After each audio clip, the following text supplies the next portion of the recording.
Hi, everyone. Welcome to our November webinar. We are going to talk today about tips to transition employees to a leader. So before we begin, my name is Kim Bussey. I'm the Key Relationship Manager. Go ahead and at the top of your screen, there is an icon of a person with a hand raised. Go ahead and raise your hand if you can hear me. Want to do a quick sound check? As you're doing that, we'll go over a couple of housekeeping rules as well. So if you don't follow us on social media, we are, follow us on LinkedIn, Twitter, Facebook. We will have this webinar recorded, and it will be available in about a week. But by following us, you'll get that information as well.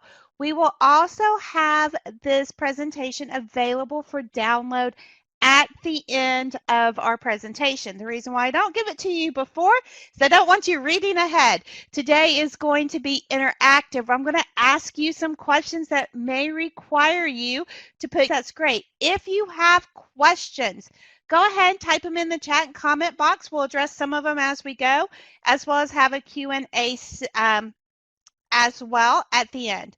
Also with that icon, if you need me to speak a little louder or speak a little softer, speed up or slow down, let me know through that. Also, laughter and applause is always appreciated. So let's go ahead and begin. So as a manager, how many times have we experienced and done some of these common pitfalls? You know, that poor communication, the inability to cast a clear vision. I know what I want. However, I don't know how to tell you what I want. Maybe it's that, you know, kind of feeling that blind leading the blind, or we're yelling at people because we feel like that's the only way they're going to hear us. Maybe as a leader, you've either experienced this of micromanagement. You know what? If I don't tell them the exact way to do it, then they're not going to do it right. And a lot of times these pitfalls will take out the best leader at one point or another, but they're more common to the first-time managers, those first-time leaders, those employees that are transitioning. And what we're going to talk about today is, one, how to prepare your employees for that transition into management. In our lobby, we did talk, as we were waiting for the webinar to talk about, is what's the one thing that you wish someone had told you before becoming a manager? So I am going to ask you real quick, how many of you are current managers or leaders in your company? Go ahead, and if you are a current manager, go ahead and click that agree tab for me. Let me know that you are a current manager. Perfect. I see them popping up all over the place. Now, how many of you are employees who are hoping to transition into that management role? Okay, so we have some of those as well. Perfect. So we've got a good blend. What I'm hoping that today will be about is to talk through where we're going, what we're working through, and some of those common pitfalls. And I see that there's some people who are having some difficulty seeing the presentation. If you're having some difficulties, I recommend that you log out and log back in. Sometimes that will solve the issue for you. So, did you know 60% of new managers fail within the first 24 hours?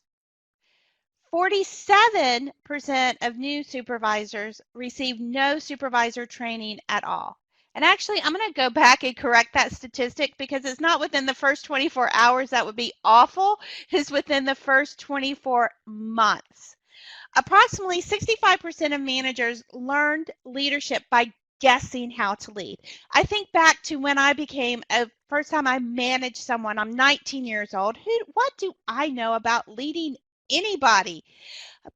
But I guessed. I acted the way I thought I needed to act. I mirrored other managers I saw, whether they were managers I saw on TV, which don't ever mirror a manager that you see on TV.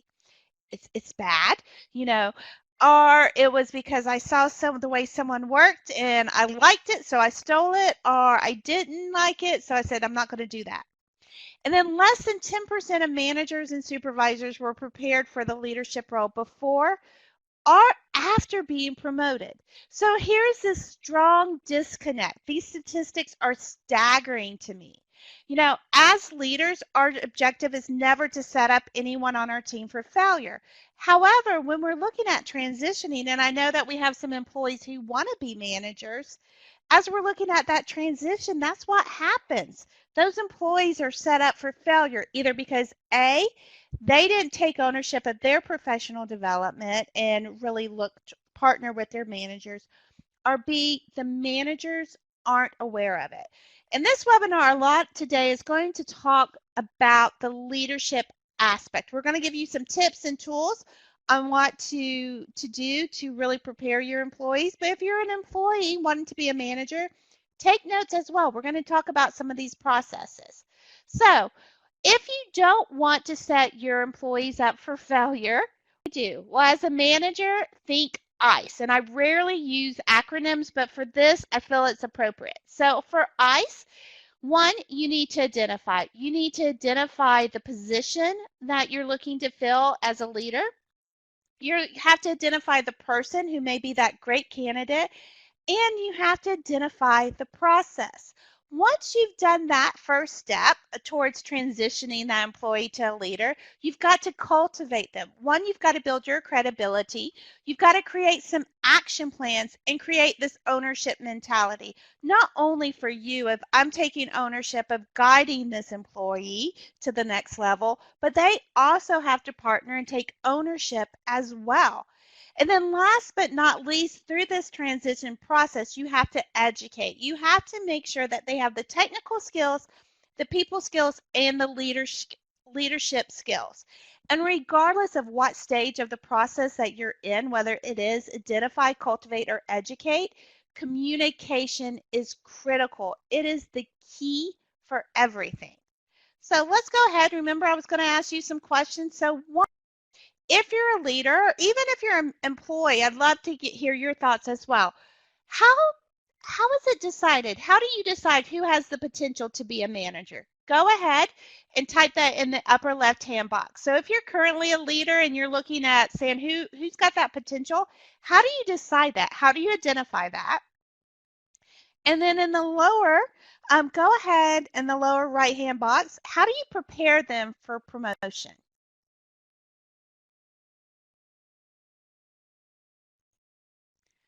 So I see that we have comments coming along. Perfect. So how do you decide? They look for someone with motivation and drive. I love that. I was chosen because of my excellent work ethic, thoroughness, etc. Who other people respect, responsibility, dependability, hardworking. Someone who's displaying those leadership qualities. Are they taking charge in the department, helping coach and support coworkers? Love that. Knowing, observing for self-motivated and workload management. And we're going to focus on this as like kind of the title of leadership, because whether you have that manager title or not, there are people who are leaders because they display those behaviors. I like that. Someone who's got good people skills, take charge, knowledge, observing for self-motivated. Administrative skills. Can they handle some of those technical skills that's needed? Their character. And I see people typing away, please do. I'm going to kind of jump down to how do you prepare them for promotion? Like that initial discussion to see if they're interested, the employee is interested. Oh, that makes my heart happy to see, because so many times what happens is that people fall into a management role because their manager says, you know what, you're going to be a good manager, or you're a top performer, so I'm going to make you a leader. They may not want to be a leader. They may say, I don't want the pressure. I don't want the stress. I've been there, done that. I had an employee prior to Omnia in the banking career. When I asked her, where do you see yourself in 5 years? She said retired. She had been in the banking industry for 30 years. She was 60 years old. By 65, she wanted to retire. She didn't want any of that management responsibility. Now, what we did do is how we manage them and talk with them are a little bit different. But what's key is, and that's a different topic for a different webinar that we've done about engaging your employees, but I didn't push her into a leadership role, even though she had a lot of the technical skills, because she didn't want that. So that initial discussion, discussing the expectations and the plan, and then implementing the training. Observing what's needed to be in the position from the employee aspect. What needs to happen? Regular quarterly meetings with employees on their goals and development. Start with small projects, shadowing someone already in the position, working one-on-one with them. Or maybe you have no idea and just told you're now a manager. Great. You've got to have some of those things in place. So if you were told you're now a manager, apply some of this to yourself because you can use it. But also knowing, having that development plans. And I'm glad to see that there are development plans that are in place. So several of you have some processes in place. You know what you want. You're communicating with your employees. This is critical because as you're talking through these conversations, one, not one and done. Oh, you want to be a manager? Great. The next time it comes, we're going to promote you, but it is an ongoing process. So let's start first about identifying. So we said you have to identify the position. You want to be proactive. Don't wait until there's an open position. You have to have a succession plan and tie that succession planning in with the strategic plan. So what's the vision? So many times we see that, oh, there's an open position, let's go ahead and fill it. When that happens, you may not be getting the best candidate in the position because you're not quite sure what that position entails. Let's look at it. Let's streamline it. What could we do differently? Is it something that is a combination of technical and people skills, and we need to focus on one more than the other? Maybe we have a new position. What is it? We're looking at growing the company in 3 to 5 years. So we need to start training those managers for the new locations or the new departments now, so that when we're ready to move forward with expansion, we've got that leadership team in place. Evaluate. So this is important. A lot of times we, as managers, we have to keep an open mind because we make it, I think that Kim is going to be the best manager, the best leader ever. I'm going to pour all of my energy into her. But guess what? Maybe I'm not meant to cut out to be a sales manager. I like to sell, but I don't want to talk to people. I don't want to I don't want to deal with HR issues. And so you keep pouring in and keep pouring in, but that's not going to change who I am. And so sometimes we have to keep an open mind to say either A, the person that I thought could be promoted isn't that person, and B, maybe you have that dark horse, that person that you said, they're never going to make it as a manager. And they grow and they put that time in, and all of a sudden you're like, where have they been? And as you're evaluating, make sure that you're adjusting that plan as needed, not only for the person, because we can put a process in place on leadership training, but there does have to be some individual consideration. How do I learn? Am I going to be more of an on-the-job shadowing, learning that way, or do I need some of that classroom training? Then, as we identify the person, so many times most managers identify their person from one of these 3 categories. They are either our top performers, they have tenure, or they're title driven. The squeaky wheel, and they'll tell you that they want to be promoted, should be promoted, and why they should be promoted. However, these aren't always the right reasons. These aren't always the right categories to pull from without putting some thought into training into practice first. So, true or false? Top performers make the best managers. Go ahead and select. If you select true,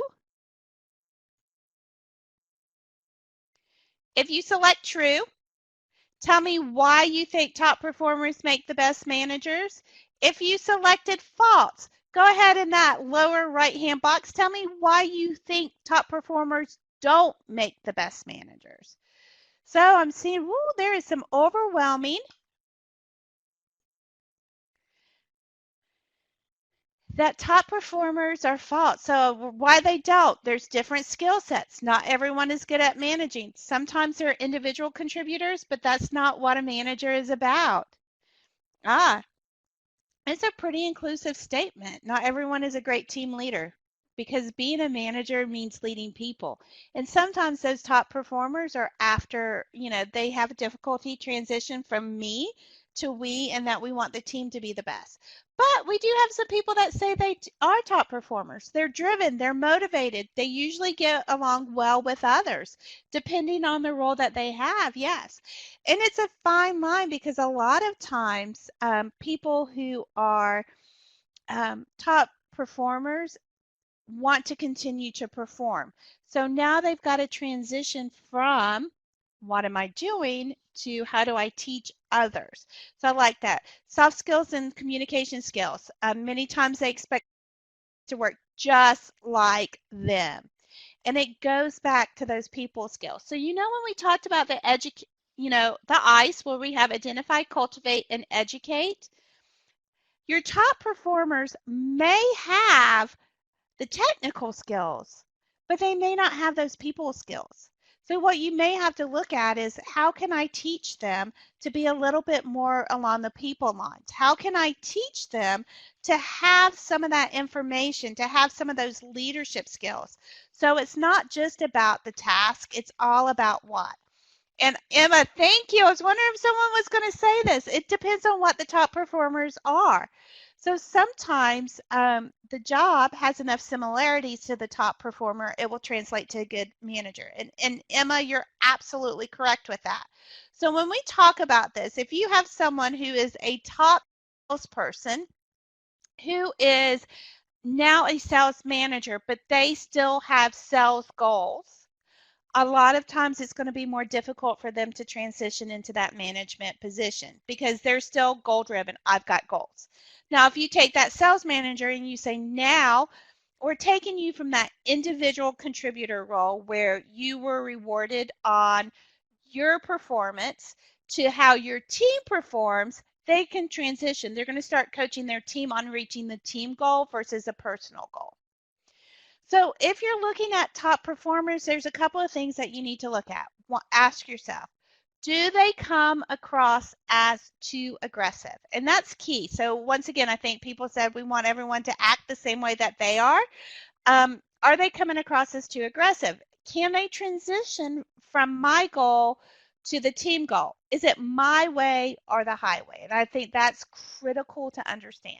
Because just because our top performers reach their goals, they aren't necessarily going to be a great manager.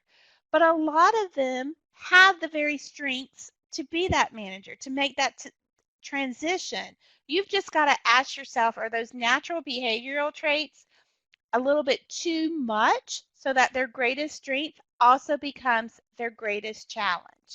And once again, if you're just joining us, go ahead and type your comments into if you have any questions in the entry. We're going to keep going, and this will be available for download as well at the end of our session today. So we have our top performers. Now let's talk about your tenure employees. So your tenure employees, what you really want to do is many times a lot of people will look at it like, I owe this employee a promotion because they've been here forever. She's done this job for 10 years. We should be able, she can teach other people. Let's go back to my example with the bank. So I have had someone who was in the industry for 30 years, seen all the changes. She didn't want to be promoted. I knew that because I talked with her. But what about that person that does want to be promoted because they have been there?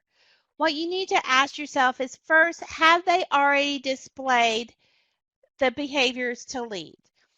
How do they share their knowledge? How well do they handle change? Would I hire them from the outside to be a manager? And that's key. If you're not willing to hire them from the outside, even though they may have the job knowledge of the position, their responsibilities, and the company, are you setting them up for success because you feel like you owe them something? So let's talk about that. What are some of the benefits of promoting those tenured employees? Go ahead and type it in the upper left-hand box and the right-hand, lower right-hand, those challenges of promoting tenured employees. And you can pick a pick a box to answer. For me, I think a lot of times with tenured employees, they do have that loyalty. They've been there forever. They're going to talk about it. They have bought into your company brand. Many times they have your vision of the company. They show the appreciation for their work. They know the processes. They can sometimes motivate the other employees. But they're not always, so some of those challenges are they're not always tenured, leadership. So while you may know their strengths and challenges, let's talk about two long-term tenured employees who didn't work out well. One is the M. Douglas investor. He was with Coca-Cola. He was a long-term CFO. He had been there forever, was the right-hand man. After being promoted to CEO, he resigned after 2.5 years. Why? Because the share prices slid down. There was bad public relations. There was move, and there was poor handling of product contamination. He was there. He was a part of the company for many, many, many, many years before being, promoted, but there was that difficulty. Just like with Mattel, Jill Baran was promoted. She had a winning track record in marketing. She catapulted herself to the top job. However, she didn't have the insight to run into that financial and strategic aspects of running a large corporation. So she was very good at what she did. She understood the culture and the brand of Mattel. However, she couldn't adapt to that change. Even someone like Steve Jobs, who started Apple, at the time that he started Apple, he was fired from his own company for being a bad manager. How did he transition from being an employee of a startup? But now he was running the company and he failed. He failed because he did not have all of the skills necessary. So he was trying to do everything. And freely, if you watch any of his interviews, there wasn't that training there. So when he came back, he knew, okay, I need to delegate some of this stuff out. But for brand new tenured employees that don't have the option of delegating out responsibilities, just because they know the company, just because they know the brand, just because they're great at their job, doesn't mean that they have those skills necessary for that leadership role. And in addition, so we've talked about top performers, we've talked about tenured employees, but let's talk about those title-driven. So when we're looking at title-driven, a lot of times people are so focused on the title, they may mimic the behaviors, but they can't sustain the performance, or they may want to move on before they have the proper training. They issue ultimatums to force the issue. I've been here for 2 years, you need to promote me. I've reached my sales goals for 3 months, why am I not moving forward? When you're looking at that title-driven employee who's wanting to make that transition from employee to leader, ask yourself this, what motivates them? Is it the title itself? Is it the prestige? Or are they a believer in the company? How fast do they want to climb the corporate ladder? That's going to give you some ideas too of how long they're going to stay with your company. And then what are their expectations? So a lot of times that title-driven person is really looking to move forward much quicker than possible. We are a smaller company, Omnia. We've been in business for 31 years. We've got around 20-25 employees. And so there's not a lot of mid-level management positions. We have a great team, 20,000 clients worldwide. But if someone wants to come for us and say, okay, I want to manage a team, here's how you become a manager. Someone either retires, and the average tenure is about 20 years for the employees, or we create a new position. So someone who's wanting to climb up that corporate ladder quickly and say in 2 years, I'm going to be a manager of the sales team, this is probably not the place for them.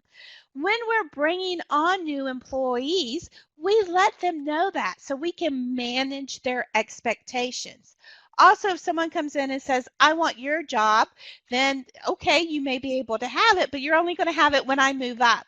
By knowing what their expectations are and having that communication with them, you're able to say, this is where you're going. Here's the time frame. We're looking at expanding in 3 to 5 years. So realistically, you're going to have an opportunity in 3 years. But Here's how we're going to prepare you for that opportunity. So now it's that partnership yet again. We want to promote them, but how are we going to do it? Well, first, as a manager, it's critical that you understand your people. So before you can truly begin that process of promotion, you have to know what they're made of. We all have our natural behavioral traits. Level of assertiveness, that communication style, our pace, our need for structure.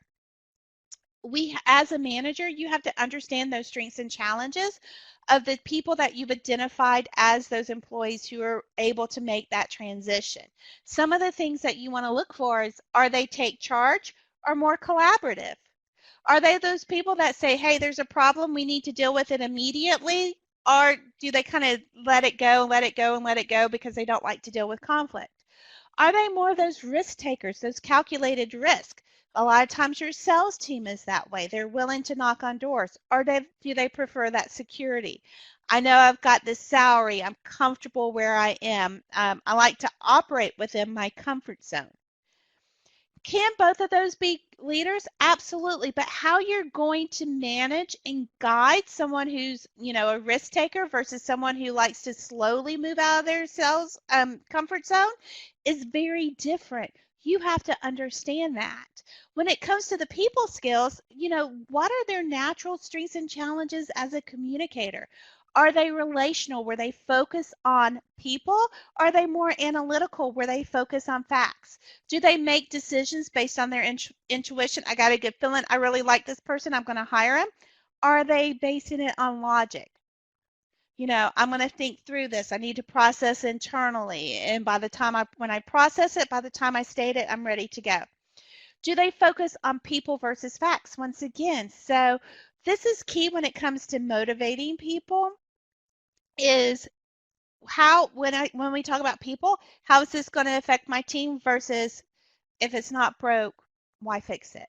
It's key to understand that. So when you're looking at your people, ask yourself these questions. How do they naturally react right now? And then also pay attention to how they react under times of stress. Because in times of stress, you're going to get a little bit more of an idea of how they're going to respond as a leader. And as all of you know, leadership can be stressful, right? So when you're thinking about not only their assertiveness and communication, but what's their pace? Are they a multitasker or do they are process oriented? Do they like short-term goals or long-term goals? Are they comfortable with change or do they like their routine? With structure, is it big picture or do they want to make sure all the I's are dotted and the T's are crossed? Are they that delegator? You know what? We're working together as a team. Kim, you call this client. Joe, you work on pulling this process together because I think in 6 months we could have this sale made.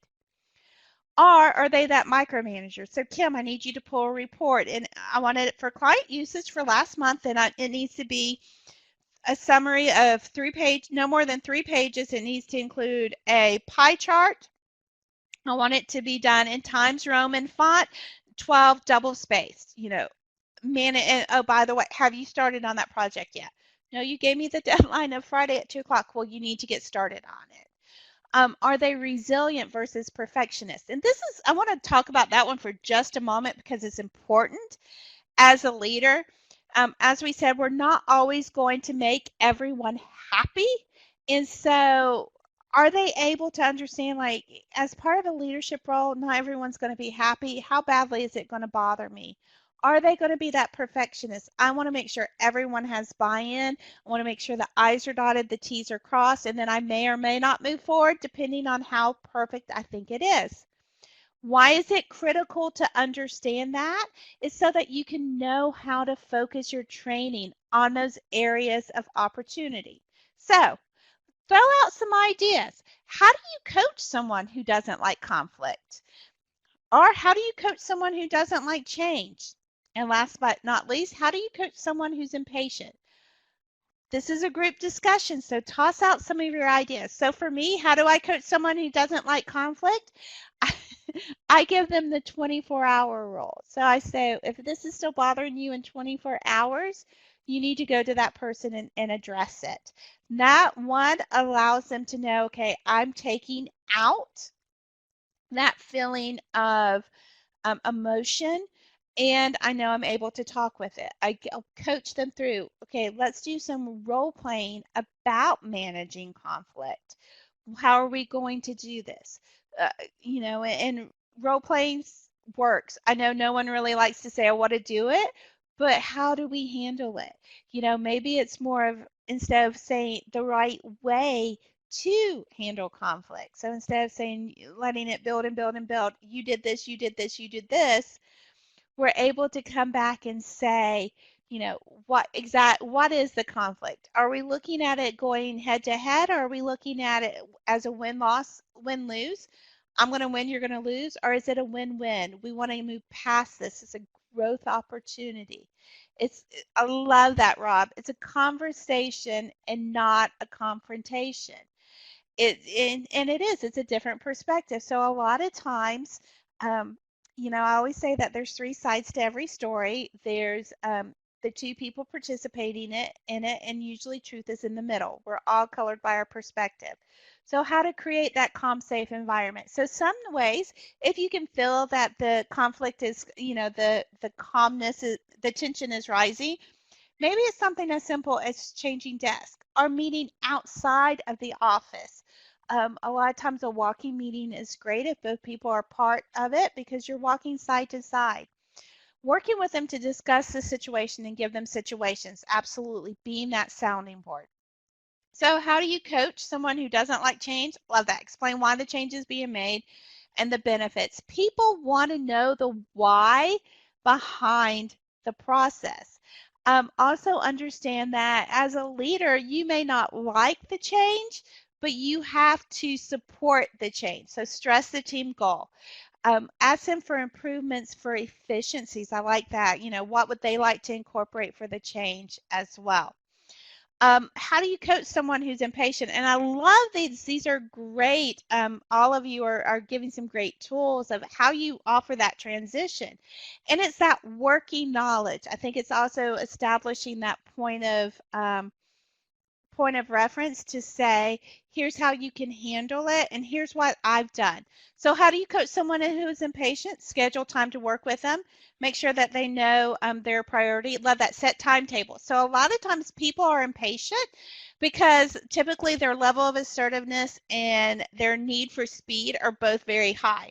So they set high expectations for themselves and others, and they want to reach them quickly. So a lot of times just setting that expectation, saying, okay, is this realistic or unrealistic? One of the exercises that we do, if you've ever attended any of our webinars, you've probably done this at a time, is to say, okay, here's what I want you to do. I'm going to say go. When I count down 3, 2, 1, close, I want you to close your eyes. When you think 30 seconds has passed, open them. If they open them about 15, 20 seconds before that 30 seconds has passed, that's going to give you an indicator that they may have unrealistic expectations of time. When we did this in our office, my eyes popped open at 15 seconds, and I'm looking at the person going, she's playing a joke on me. She did not set that time frame. But what I've done is, okay, so one, let me bounce off my time frames. That realistic, is it truly realistic by someone else who may be a little bit more patient about it?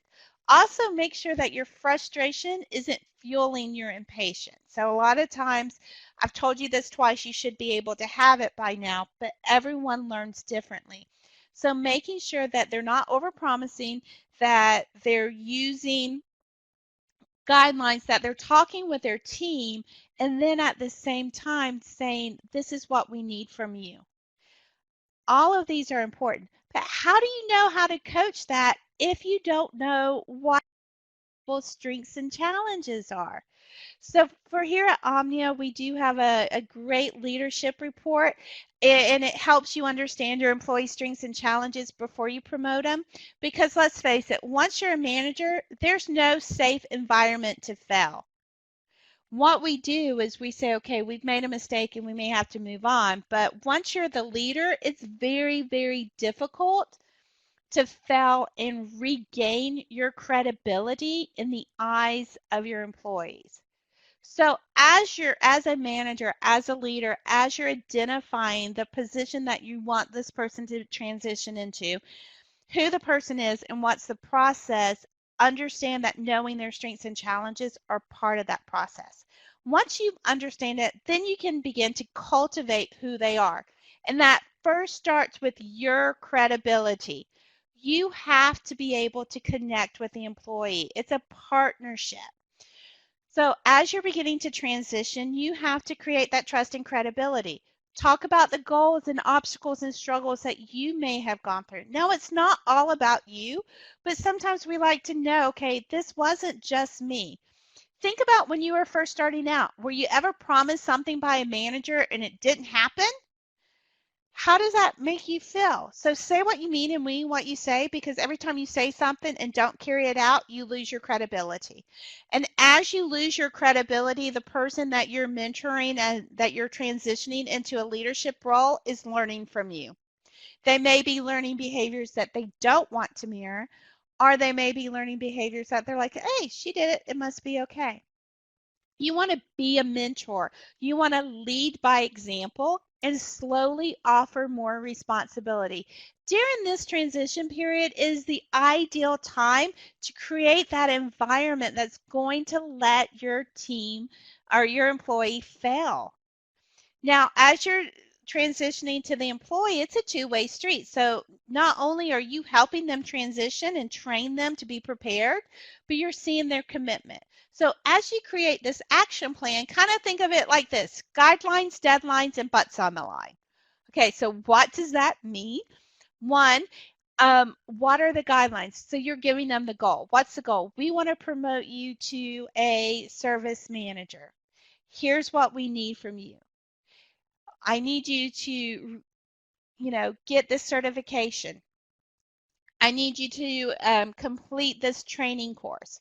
Give them the deadlines. When is it due? So once again, it's not that you're, you know, dragging them along behind you and trying to promote someone who doesn't want to be promoted, or goes back to that title driven. I want to be promoted, or I'm tenured and you just need to give it to me. No, you've got to follow this plan. Both the manager and the employee have to be completely invested in the action plan. And when there's that buy-in, the challenges are easier to overcome. But as you give them the guidelines and the deadlines, then the last one is butts on the line. What I mean by that is you have to inspect what you expect. If they are not hitting their deadlines, how are they going to hold their direct reports to deadlines? It's going to give you an indicator of their commitment to the process and their success. And then you may have to make that hard choice of saying, you know what, we've started this process. It's not for you. You're not proceeding at the point that we need you to. Or the employee may take a step back and go, you know what? This is a lot harder than I thought it would be. It's going to require a lot more time than I thought it would be. I'm going to go ahead and take a step back right now, and then maybe can we revisit it? There's nothing wrong with an employee saying this is not the right thing for me at this time. It's all about understanding it. It's all about saying, okay, yes, this is the right time for me. This is where we want to move forward. How do I do that? And if it's not the right time, that's okay. Just make sure that you're giving them the opportunity later on if they come back and say yes. You don't want it to say, okay, you didn't complete this, and so it's 8 years later, but I'm still not giving you another chance. And then last, cultivate that ownership mentality. So how do you cultivate your employees taking that ownership? One, you've got to empower them. You want to listen to their thoughts. You want to understand why they're making the decisions that they're making. Then give them additional responsibilities. What you're looking for is how do they lead? Is it very much, I'm leaving dead bodies behind me, do what I say? Or is it more of that collaboration? How do we come together? You want to look at the me versus we. Do they put the team before their own successes? And then this is the hardest thing for a manager. You have to allow your employee to struggle. You don't want to allow them to struggle until the point that they fail. But a lot of times as managers, especially if it's someone that's a brand new manager, we just want to step in and take over. You're not doing it right here. Let me teach you how to do it, especially when they're not officially in that role yet. But you've got to walk with them, not for them. If you're telling an employee, I believe in you enough to train you and give you the information, then I'm going to be there to coach you and guide you. I'm going to give you that positive and constructive feedback, but I'm not going to do it for you. If the struggle is tough, then that's okay. It's called paying your dues. Let's move forward. And once again, it's going to give you a great way to gauge their commitment. So we talked about identify, we talked about cultivate, and last but not least, we've got to talk about educate. So there are some technical skills that are critical, right? And a lot of times it's not just, do I understand the product? Do I understand the computer system? Do I understand the customer tracking? Think about some of the things that a manager has to do. There's reports. Give them coaching on how to complete employee evaluations. Are there additional certifications that they need?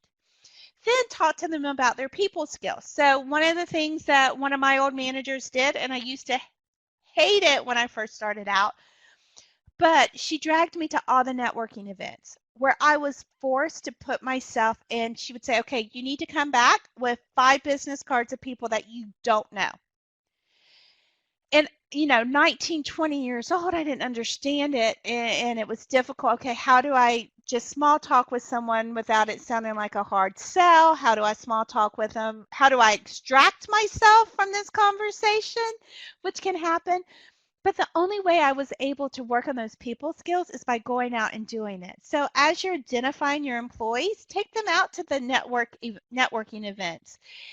Give them an opportunity to do some public speaking. So whether it is presenting to clients or it's leading a lunch and learn in your office, or you have a meeting and an employee meeting, give them a topic to talk about where they're actually, instead of sitting at the desk and saying, hey, okay, so we're going to gather around, they're teaching their team so that they have that opportunity to give the public speaking, and then give them feedback. What did you do well? Where are some of the areas that you struggle with? I hate public speaking. So then it takes it back to those additional certifications. Maybe there's some internal training that you can give them. Maybe you recommend that they do something externally like Toastmasters, where they have that opportunity to work on it without getting in front of someone and going, today we're, oh, I lost my train of thought. Where are my notes? Okay, here's my notes. Today, we're going to talk about educating people. So we're going to talk now about leadership skills, and we need to allow them to mentor new employees. Is that comfortable to listen to? Absolutely not. So giving them that opportunity to speak in those training, once again, you're going to be able to give them that feedback and walk with them. And then last but not least, coach them on those leadership skills. Give them the opportunity to mentor new employees. And then what you want to listen to is, how do they coach them? Listen to their communication style. Can they keep people, if they're not only mentoring new employees, but maybe they're coaching a new project? Can they keep the people on task, redirect as needed, and motivate? If they come to you and say, I'm really struggling with this person and how they're handling this, okay, so talk to me about your thoughts. What are you thinking? How are you thinking about taking care of it? So once again, you're going back to understanding what their thought processes are. As you're empowering them to say, okay, yes, that's right. Okay, no, you can't blow them up. That's not needed. Here's how I would recommend handling it. And then use your resources. As I said, Omnia has a great leadership report that we offer that's written to the employee, talks about their strengths, their challenges. It gives them an action plan. Sometimes it's having that third party come in who doesn't know the employee, who hasn't worked with them. Use your resources such as your peers. Talk to them. How do your peers feel about you? Talk to me about some of those, conflicts that you've had with them. All of that will give you insight onto how to coach them so that when the time for promotion is available, that they are ready to step in. And then once they've stepped into that middle management role, that leadership role, your job is not done. So a lot of times after we've coached them, we say, okay, whew, You're on your own. You've got your sink or swim mentality. But as a manager, one, during the first 90 days, stay connected to them. You know, you need to be that sounding board. You've already built the credibility with them that you care about them. So be the sounding board. I'm struggling with this person, especially if they transition from an employee to a manager of their peers. Give them guidance and then hold them accountable. If you've walked through this transition period with them, whether it's taken 30 days, 60 days, 90 days, 3 years, you're going to be able to say, let's go back. Nope, you're running from conflict. How do you get to it? And then help them remember that nobody's perfect. There's going to be mistakes. Address it. Talk with them. Have them debrief. Okay, so you handled this conflict with an employee. How did it go? Not well. Okay, talk about what did you do good? What did you do bad? What was ugly about it? So now that they can begin to transition into the new roles and then resolve the tension, your role during that first 90 days is to kind of be that coach. You've set them up for success. They are going to be scared, and that's okay. It's taking them to that next level of this is where we want you to be. And then final thoughts, there are two types of a good manager. One, those who take a keen interest in your personal development. They meet with you regularly, keep their door open, walk the floor routinely, and delegate appropriately. And then the second one is those who leave you alone. As managers, as leaders, we're called to be both types of those managers, especially when we're preparing employees for a management role. Number one is needed for preparation of all employees and during the first 90 days once someone has been promoted. And then second, once they've been promoted or once they're ready, we have to leave them alone. There comes a time in our careers that we are forced to stand on our own feet. And I think someone said it earlier in a poll is that they try to make everyone the same as them. You've trained them. You've given them the tools that they need. You've educated them on their areas of opportunity and their challenges. Now, let them go be successful. They can come to you and ask you questions, and you can be that mentor, but you can't take over that management role for them.